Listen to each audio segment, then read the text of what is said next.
Good afternoon student, my self doctor Krishna Dubey. पिछली video में हम लोग पढ़ चुके हैं फंडामेंटल्स के बारे में, जिसमें मैंने जो टॉपिक डिस्कस किया था वो मेरा टॉपिक था मीन्स ऑफ पार्टनरशिप। इसके अलावा जो मैंने पिछले वीडियो में टॉपिक डिस्कस किया था वो था characteristics oblique elements of partnership. आज की वीडियो में हम लोग डिस्कस करेंगे राइट ऑफ पार्टनर्स। इसका मतलब होता है कि एक पार्टनरशिप में जो पार्टनर्स होते हैं उन सभी के पास क्या क्या राइट्स होते हैं। तो आप लोग प्रॉपर तरीके से इसके राइट्स को समझेंगे। मैं एक एक करके इसको एक्सप्लेन कर रहा हूं।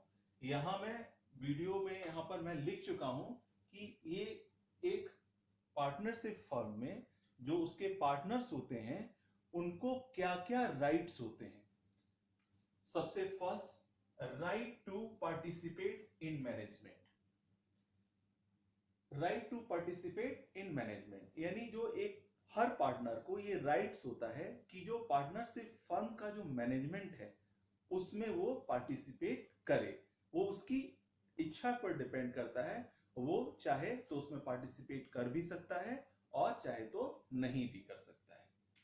Second, right to offer advice. हर पार्टनर्स को ये राइट्स होता है कि वो फर्म को स्मूथली रन करने के लिए या उसमें कोई अगर प्रॉब्लम आती है तो उसके रिगार्डिंग अपने एडवाइस दे सकता है। थर्ड राइट्स है राइट टू इंस्पेक्शन। हर पार्टनर्स को ये राइट होता है कि वो फर्म की जो अकाउंटिंग की बुक्स है या किसी भी चीज के बारे में वो उसका इंस्पेक्शन कर सकता है, और अगर वो चाहे तो उस इंस्पेक्शन के थ्रू अकाउंटिंग की एक बुक को वो अपने पास रखने का भी उसको राइट्स होता है। Right to share profit and loss. जो फर्म रन करती है, पार्टनरशिप फर्म जो रन करती है, उस फर्म से जो प्रॉफिट होता है, या ऐसा नहीं है कि हमेशा प्रॉफिट ही प्रॉफिट होगा, ऐसा भी हो सकता है कि पार्टनरशिप फर्म चल रही है तो उससे लॉस भी हो। तो प्रॉफिट हो या लॉस हो, वो दोनों में अपना जो उसका शेयर है वो शेयर उसे लेने का राइट्स होता है। प्रॉफिट में भी वो अपना शेयर लेगा और जो लॉस होगा उसमें भी वो अपना शेयर देगा, क्योंकि ठीक है। Right to receive interest on loan. ये जो टॉपिक है वो न्यूमेरिकल के पॉइंट ऑफ व्यू से ये टॉपिक बहुत अच्छा है, क्योंकि इसमें जब हम आगे न्यूमेरिकल करेंगे तो हमें इस टॉपिक पर वो ध्यान में रखना है, इसलिए मैं इसको मार्क कर रहा हूं। आप लोग भी इसको अच्छे से ध्यान रखेंगे।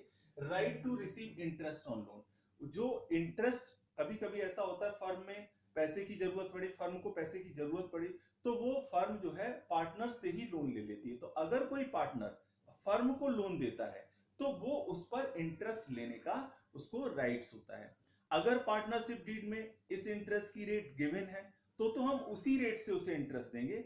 लेकिन अगर पार्टनरशिप डीड जो है वो इस बारे में साइलेंट रहती है, कुछ भी नहीं बताता है, दूसरे उसमें हम कह सकते हैं कि अगर पार्टनरशिप के जो क्वेश्चन आता है उसमें इंटरेस्ट और रेट के बारे में अगर कुछ नहीं लिखा है, तो लोन दिया है पार्टनर ने, उस पर कितना इंटरेस्ट मिलेगा इसके बारे में कुछ नहीं लिखा है, तो हम इस पर 6% से उसे लोन पर इंटरेस्ट देते हैं। इस टॉपिक को मैं डिटेल में जो है आगे एक्सप्लेन करूंगा, नेक्स्ट वीडियो में एक्सप्लेन कर दूंगा। तो लेकिन आप लोग को ये ध्यान रखना है, ये न्यूमेरिकल के टर्म से बहुत इंपॉर्टेंट चीज है। Right to receive interest on loan. जो पार्टनर्स लोन देते हैं उसे उस लोन पर इंटरेस्ट लेने का राइट है।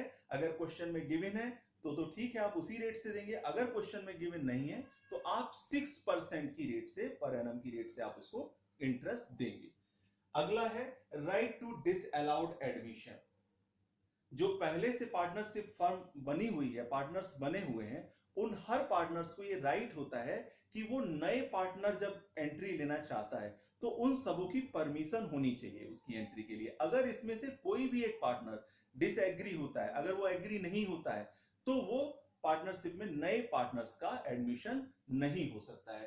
तो उसको न्यू पार्टनर्स अगर कोई आ रहा है तो अगर वो चाहता है, हर पार्टनर अगर उनमें कोई भी पार्टनर्स में से अगर एक भी पार्टनर ये चाहता है कि ये नया एडमिशन नहीं हो, तो वो इसको डिसएग्री कर सकता है, ये उसको राइट्स होता है। राइट टू रिटायर, इस राइट्स में हम क्या लेते हैं, इस राइट्स में हमारा आता है कि हर पार्टनर्स को, जो फर्म में पार्टनर है उस सभी पार्टनर्स को ये राइट्स होता है कि वो फर्म से रिटायरमेंट ले सकता है। लेकिन इसके लिए एक प्रॉपर तरीका होता है। उसको क्या करना होगा, सबसे पहले नोटिस देना होगा रिटायरमेंट के लिए, अपने और जो पार्टनर हैं उनको इन्फॉर्म करना होगा। आफ्टर नोटिस वो रिटायरमेंट ले सकता है, उसको ये राइट्स होता है। उसके अलावा right to join owner to firm's property, इसके अलावा हर पार्टनर्स को ये भी राइट्स होता है कि जो फर्म की जो प्रॉपर्टी होती है उसमें वो ज्वाइंट ऑनर होता है, यानी सबका हिस्सा उस प्रॉपर्टी में भी होता है। तो स्टूडेंट्स, मुझे पूरी उम्मीद है कि आप लोगों को राइट्स ऑफ पार्टनर, पार्टनर्स के जो राइट्स होते हैं, एक पार्टनरशिप फर्म में पार्टनर्स के पास जो जो राइट्स होते हैं उन राइट्स को आप अच्छी तरह समझ चुके होंगे। और फिर भी अगर आप लोगों को कोई प्रॉब्लम आती है तो आप लोग कमेंट बॉक्स में लिखकर मुझसे डिस्कस कर सकते हैं, मैं उसको दोबारा से एक्सप्लेन कर दूंगा। Thank you, have a nice day.